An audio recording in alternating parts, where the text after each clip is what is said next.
Book Summit. Hello, everybody. Welcome back to the Picture Book Summit podcast. Today is a super exciting episode because we are revealing to you, our listeners, our superstar speakers for 2026. Let's have a cheer, team. Yay! We've spent a lot of time and it's been a lot of work putting this all together for you. So it is so exciting to be able to share it with you today and let all of our secrets out and unburden ourselves with the fantastic lineup that we have for you this year. So first up, we have a new theme this year, which we're really excited about. And you're going to hear a lot of it in our lexicon, as we like to say. And our theme this year is called Oceans of Possibility, a deep dive into picture book craft. And that is exactly what we have crafted for you for this year for Picture Book Summit. Now, mark your calendar because Picture Book Summit will be October 3rd, 2026.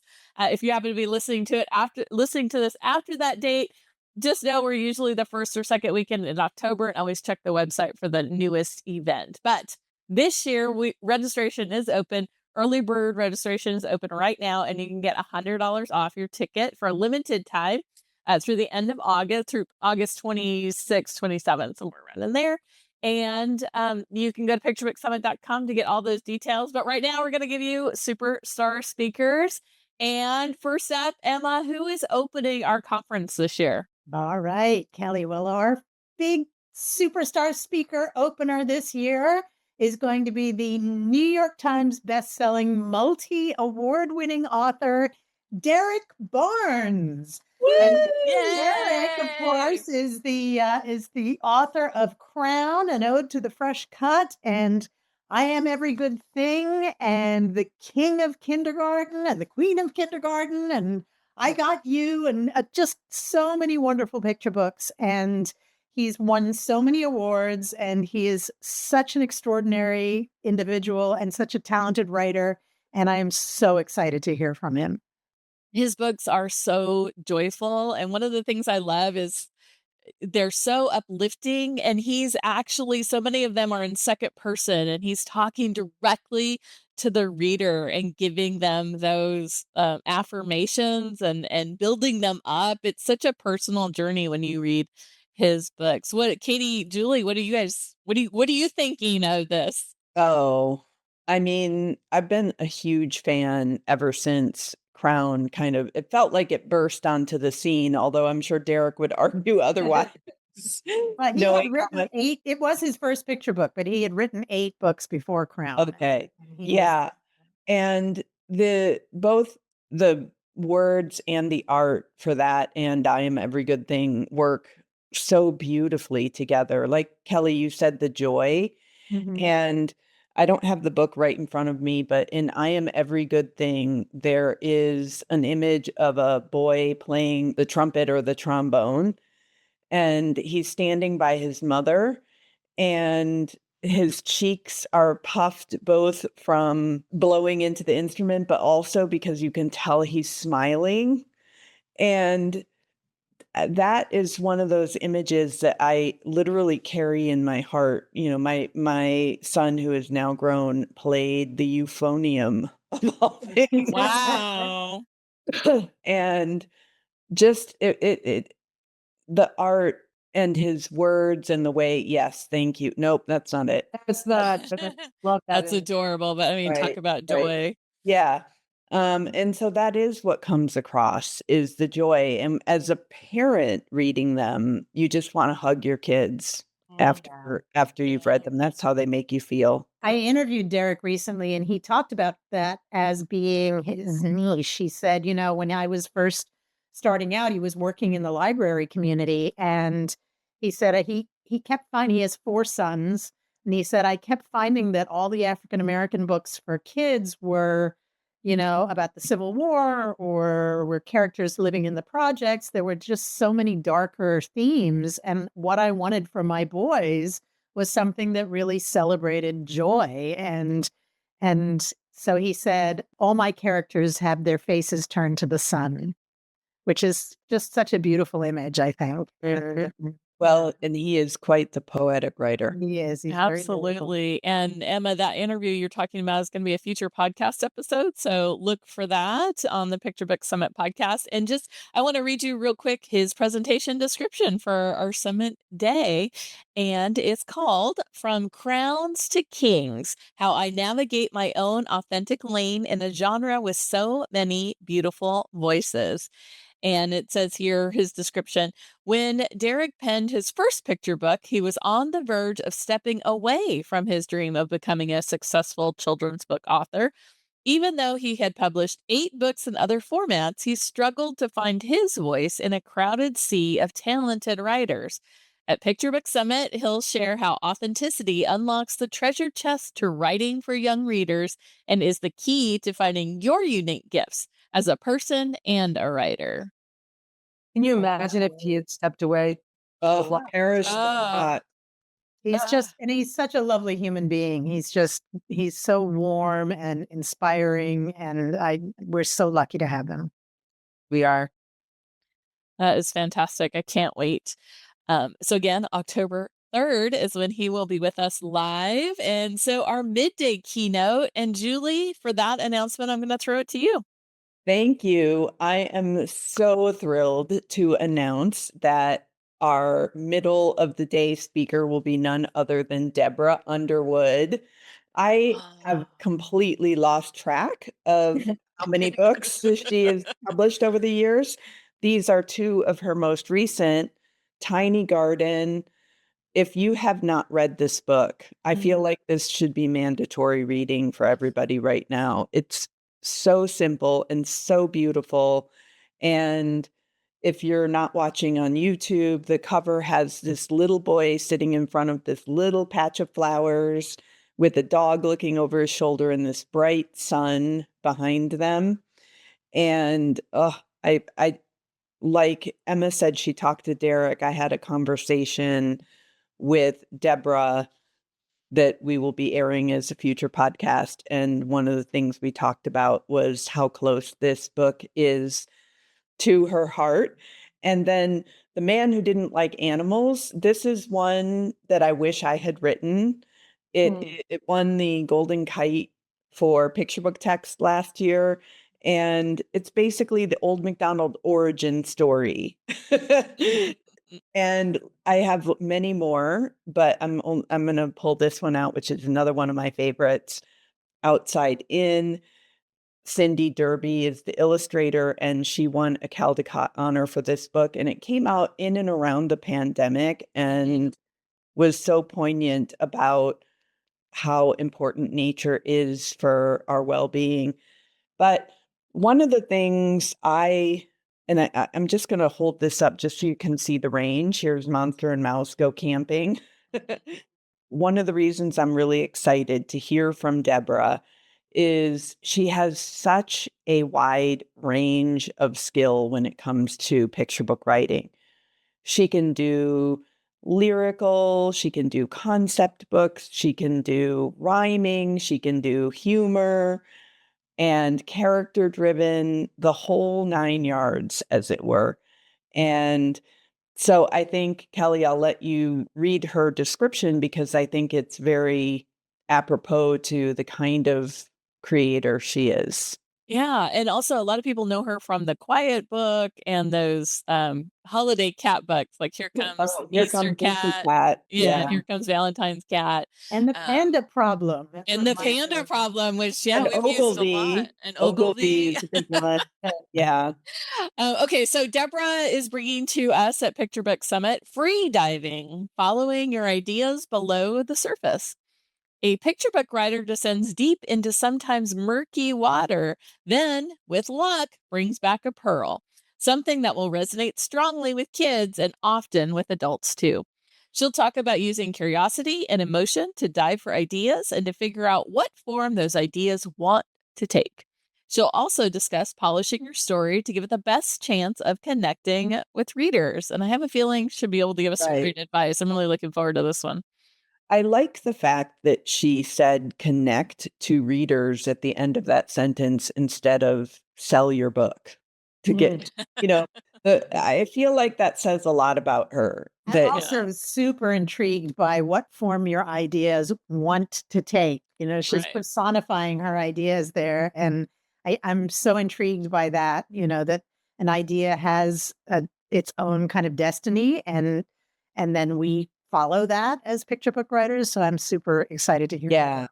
Another thing that we talked about that you'll hear in the podcast episode to come with her is the discipline of just picking up that one pearl from the floor at a time, Mm. because if you imagine, say, an open treasure chest and you've got to pick one thing, that image to me was very lovely because what she means by that is a picture book really is a pearl. You can't have like all of the riches that in one picture book. It has to be very, very focused. So you take that pearl and you polish it and whatever. I guess I'm losing the metaphor here. Listen to the podcast because Deborah put it much more eloquently. But yeah, it's going to be. Because that is a discipline to not hop to idea and focus on the one. And how do you maintain those other ideas while you're Well, only I focusing on the think one? that in this particular case, what she meant was not trying to throw everything into one book,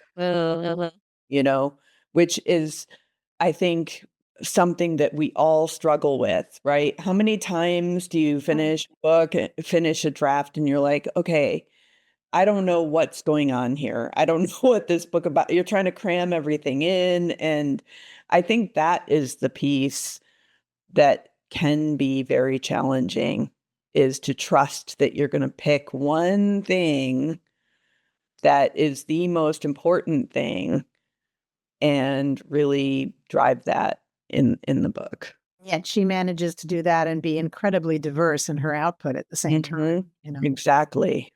All right. So our third and final speaker, who is closing out the day for us, Katie? Brian Lees.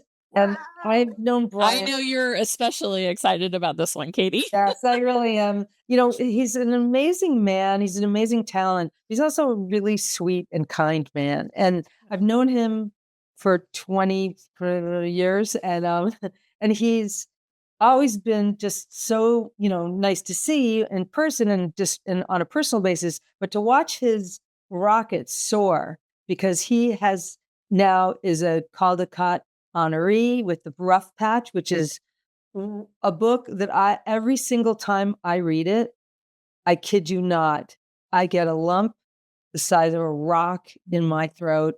It is so moving and so touching. I've sent this book to so many people who have gone through loss of some kind or another. And it's uplifting at the end. Don't get me wrong. It's not just like, oh, I'm going to cry about it.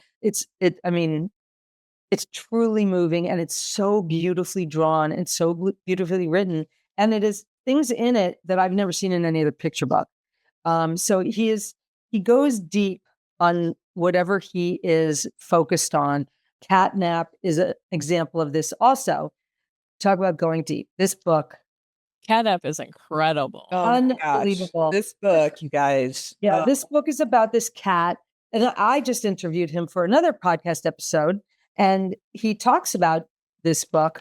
Their cat, actually, his and his wife's cat, had disappeared. And they were like, where did he go? And they started making up this whole story about where he disappeared to. And in the book, the cat slips into a poster of antiquities.